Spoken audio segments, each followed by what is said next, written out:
Kamu tahu nggak, VOC, sebuah perusahaan dagang raksasa yang mengalirkan kekayaan negeri kita ke Belanda, bisa berubah menjadi mesin korupsi raksasa yang menghancurkan dirinya sendiri. Kita pasti familiar dengan VOC, sebuah perusahaan yang bertindak seperti negara dan mengeksploitasi negeri kita habis-habisan. Perusahaan ini menjadi cikal bakal pasar saham dunia, kapitalisme modern, serta perusahaan multinasional. Namun kebesaran VOC harus runtuh akibat skandal korupsi sistematis di internal mereka. Video ini akan mengulas kehebatan VOC dan penyakit akut korupsi di tubuhnya. Tonton sampai habis video ini agar kamu tahu bagaimana berbahayanya korupsi yang dapat menjadi sumber kehancuran.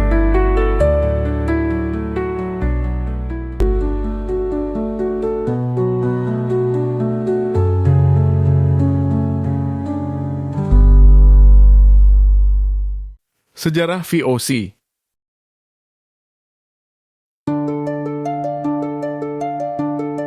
Pada tahun 1602, sekelompok pedagang Belanda menggabungkan kekuatan mereka untuk mendirikan Verenigde Oost-Indische Compagnie, atau sering kita sebut sebagai VOC. VOC merupakan sebuah perusahaan dagang yang tak biasa, lebih seperti negara dalam negara.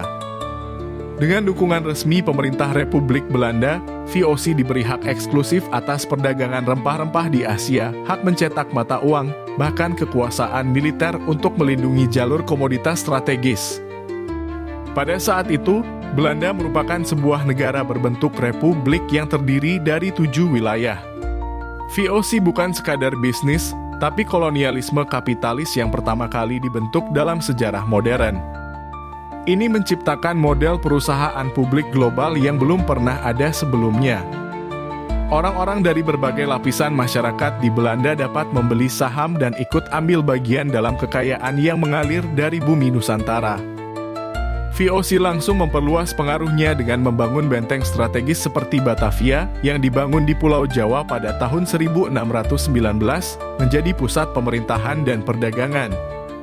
Di bawah kepemimpinan Gubernur Jenderal Jan Pieter Zoon-Koen, VOC menghancurkan kerajaan-kerajaan lokal yang tidak mau bekerja sama, memaksa rakyat Banda dan Ternate untuk menyerahkan hasil produksi pala dan cengkeh.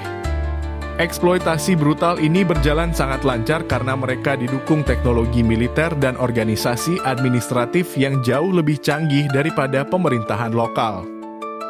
Dari sana, VOC berhasil menguasai jalur perdagangan vital, mengantarkan rempah-rempah ke Eropa melalui rute yang terkontrol, dan membangun jaringan komersial yang membentang dari Amsterdam hingga Jepang dan Afrika Selatan.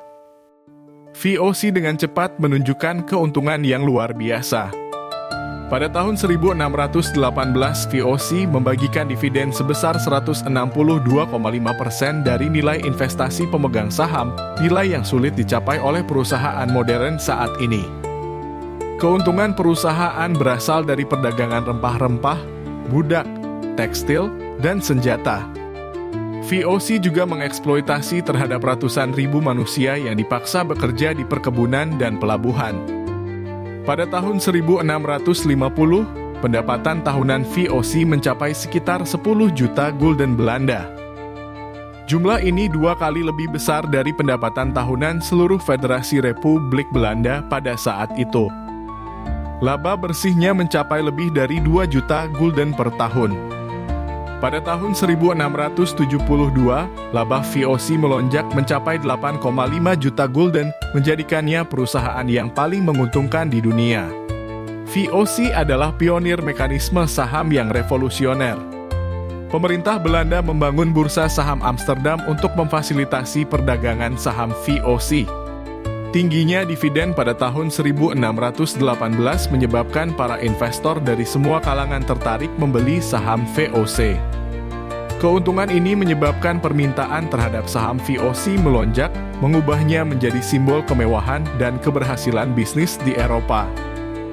Kemajuan ini menandai awal mula dari ekonomi pasar global yang modern. Namun, tanda-tanda kehancuran sudah mulai terlihat mulai tahun 1684. Biaya operasional yang menyerap lebih dari 4 juta gulden per tahun mulai menggerus laba bersih. Biaya tersebut digunakan untuk mendanai perang, pembangunan benteng, dan pengelolaan armada. Di tengah pembengkakan biaya, budaya korupsi terus meluas dan berkembang, menyebabkan penurunan kinerja yang sangat cepat. Di tahun 1780-an, terjadi perang keempat antara Belanda dan Inggris.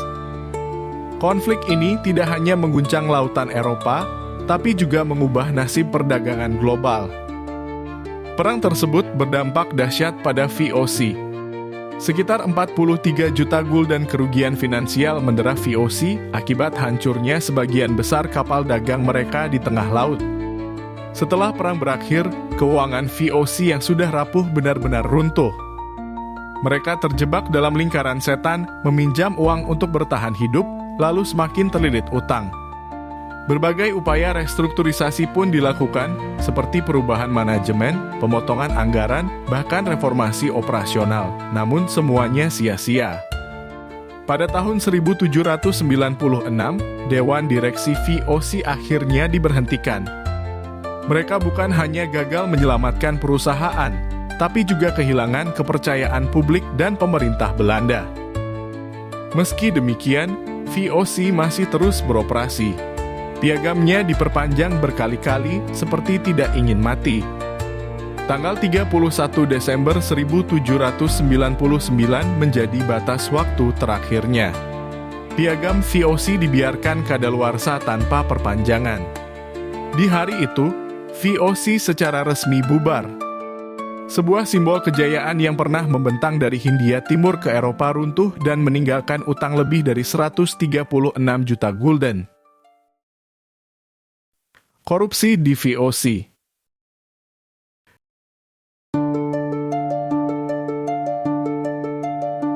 Di balik kemegahan dan kemakmuran yang terus mengalir dari tanah Nusantara ke negeri kincir angin, tersembunyi sebuah sistem pembusukan yang merusak fondasi kekuasaan VOC. Korupsi bukanlah hal yang terjadi secara sporadis dalam perusahaan dagang Belanda ini, melainkan telah menjadi bagian integral dari cara kerja perusahaan itu sendiri. Praktik ini berjalan secara sistematis, terstruktur, dan bahkan dianggap sebagai hal yang normal dalam kehidupan sehari-hari para pejabat dan pegawai VOC di Nusantara. Fenomena ini akhirnya menjadi salah satu penyebab utama kejatuhan salah satu perusahaan dagang terbesar dalam sejarah dunia tersebut. Menurut catatan sejarawan Susan Blackburn, orang-orang Eropa yang bekerja untuk VOC secara aktif berpartisipasi dalam bisnis ilegal yang secara perlahan menggerogoti monopoli VOC dan keuntungan perusahaan. Sebagian besar dana yang digunakan untuk membangun kediaman-kediaman mewah di luar kota Batavia berasal dari usaha-usaha pribadi ilegal.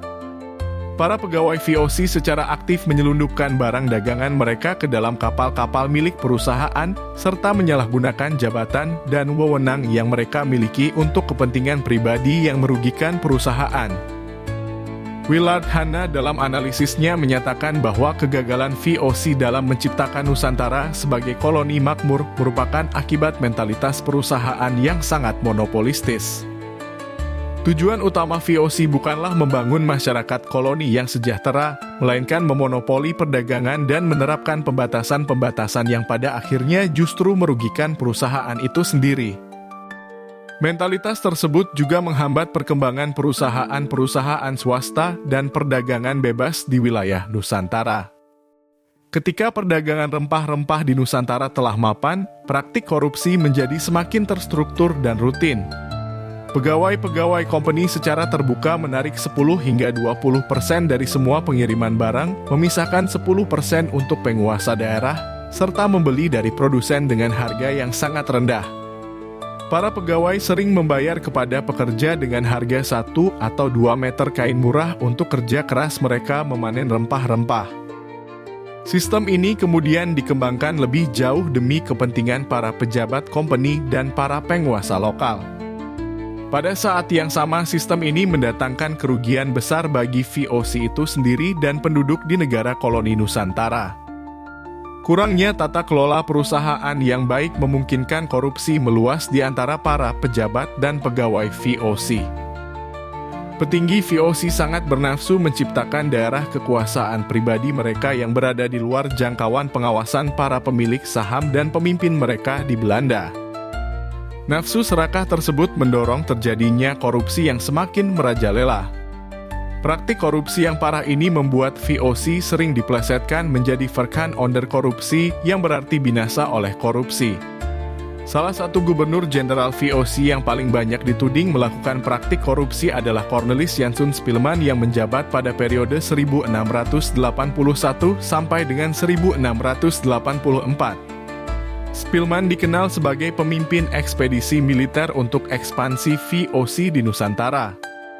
Namanya tercatat dalam berbagai penaklukan penting seperti Kesultanan Gowa dan Makassar, Ambon, Banda, dan Ternate. Mantan gubernur di wilayah Ceylon yang kini dikenal sebagai Sri Lanka dan anggota Dewan Hindia ini juga pernah dikirim ke Jawa Timur pada akhir tahun 1676 untuk menangani kericuhan yang ditimbulkan oleh Trunojoyo dan Pangeran Puger dari Mataram. Spilman ditarik kembali ke Batavia pada saat perlawanan Trunojoyo masih terus berlangsung.